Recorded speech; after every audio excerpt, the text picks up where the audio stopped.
Assalamualaikum warahmatullahi wabarakatuh. Sebelumnya, perkenalkan nama saya Aris Septiana dengan NRP 233010111. Tujuan saya membuat video ini, saya ingin memenuhi tugas mata kuliah dari mata kuliah kewarganegaraan, di mana di sini saya ingin membahas tentang kewarganegaraan. Pertama, saya ingin membahas apa sih arti dari kewarganegaraan ini. Kewarganegaraan ini tuh merupakan konsep yang mencakup hak, kewajiban, dan juga peran individu dalam suatu negara.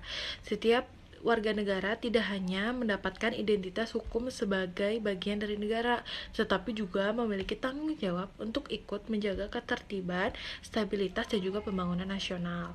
Dalam konteks negara kita, yaitu negara Indonesia, warga negara ini menjadi semakin penting karena kita hidup dalam masyarakat yang sangat beragam dari segi suku, budaya, bahasa, dan juga agama.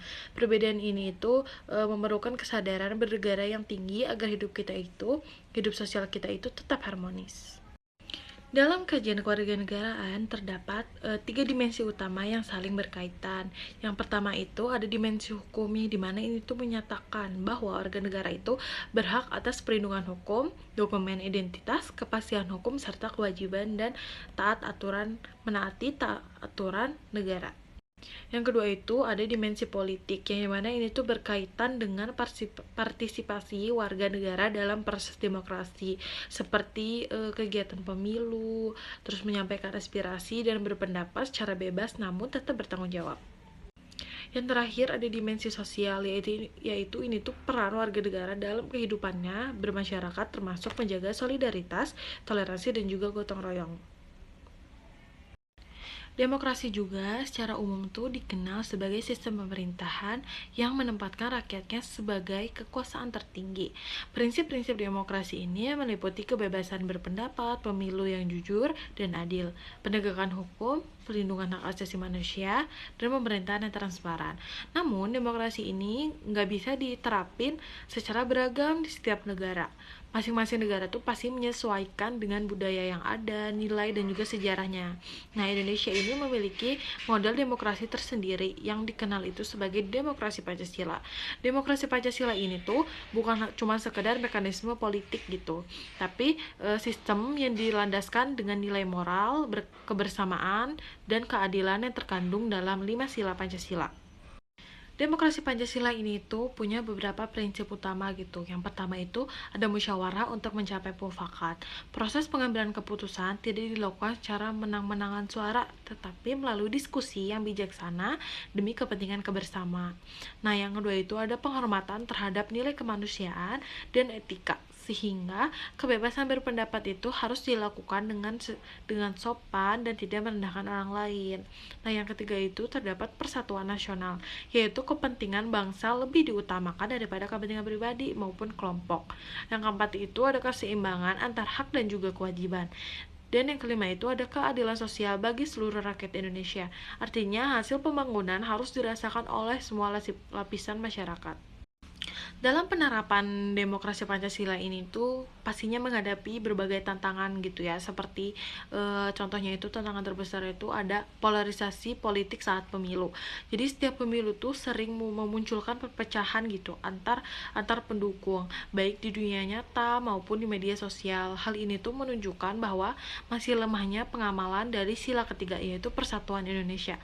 Perbedaan pilihan seharusnya menjadi hal yang wajar dalam demokrasi, bukan hanya alasan untuk saling membenci. Kemudian terdapat juga tantangan dalam kasus intoleransi dan diskriminasi antar agama atau antar kelompok tertentu. Beberapa kasus penolakan pembangunan seperti pembangunan rumah ibadah ataupun tindak persekusi atau diskriminasi minoritas masih terjadi di Indonesia.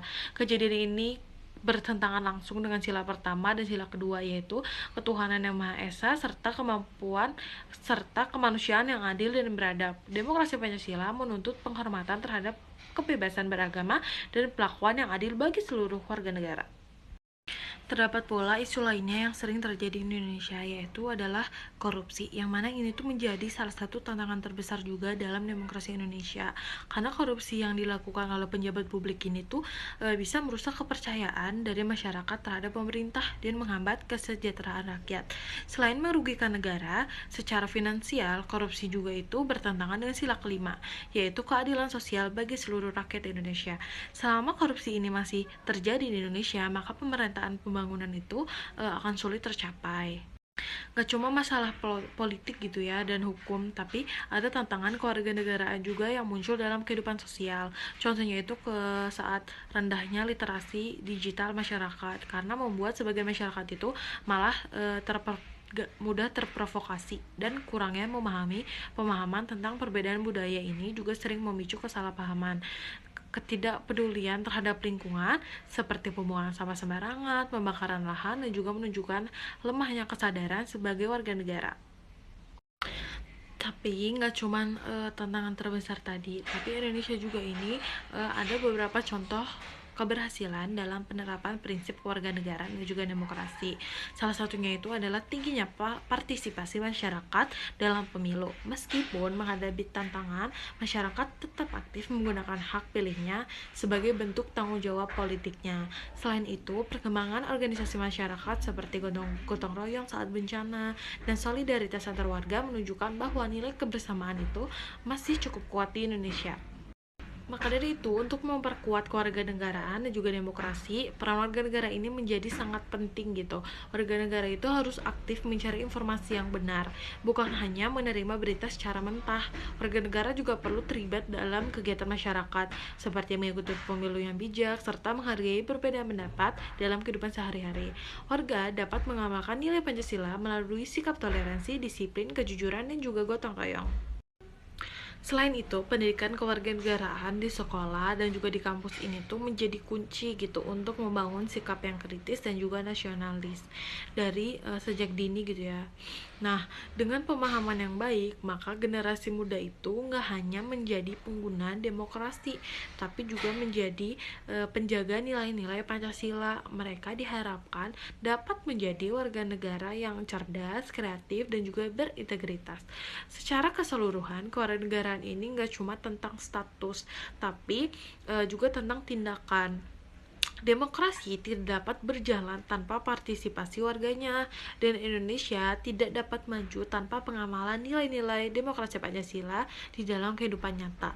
Dengan memahami peran hak dan kewajiban sebagai warga negara, masyarakat dapat ikut membangun bangsa yang lebih kuat dan adil dan juga bersatu. Selain tantangan-tantangan tadi, kewarganegaraan di Indonesia juga itu menghadapi persoalan penting dalam bidang ekonomi dan juga sosial yang turut mempengaruhi kualitas dari demokrasi negara kita. Ketimpangan ekonomi antar wilayah, misalnya menjadi isu besar.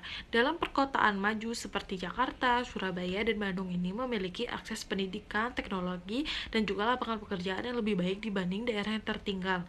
Ketimpangan ini dapat melemahkan rasa keadilan sosial dan membuat sebagian warga negara tidak mendapatkan manfaat yang sama dari pembangunan nasional.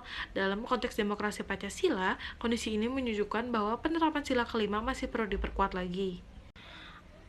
Aspek lain yang harus menjadi perhatian adalah rendahnya minat sebagian warga negara untuk terlibat dalam proses pemerintahan secara langsung. Banyak masyarakat yang bersikap apatis terhadap isu-isu politik karena menganggapnya bahwa suara mereka itu tidak berdampak besar. Padahal sikap apatis justru dapat melemahkan demokrasi dan membuka peluang bagi praktik-praktik politik yang tidak sehat. Dalam demokrasi Pancasila, partisipasi aktif warga negara sangat ditekankan, baik dalam bentuk pembentukan pemberitaan kritik yang membangun, mengikuti dialog publik, maupun terlibat dalam organisasi kemasyarakatan. Untuk memperbaiki kondisi ini, kolaborasi antar pemerintah, lembaga pendidikan, dan juga masyarakat sipil. Pemerintah perlu memperkuat transparansi dan akuntabilitas agar masyarakat percaya bahwa proses demokrasi. Lembaga pendidikan berperan dalam menanamkan nilai-nilai moral dan juga karakter bangsa sejak dini, termasuk pemahaman tentang hak dan juga kewajiban warga negara. Serta itu, masyarakat sipil itu perlu menjadi pengawasan sosial yang aktif dan advokasi kebijakan politik yang berpihak pada rakyat, serta menjadi jembatan antar aspirasi masyarakat dan juga pemerintah. Maka dari itu, kewarganegaraan ini itu bukan hanya identitas hukum ya, tapi juga proses panjang dalam membangun karakter, moralitas, dan juga kesadaran sosial. Dengan demikian, sekian pembahasan dari saya tentang demokrasi dan juga kewarganegaraan. Saya sebelumnya ingin meminta maaf jika ada salah kata ataupun salah informasi. Wabillahi taufiq walhidayah. Wassalamualaikum warahmatullahi wabarakatuh.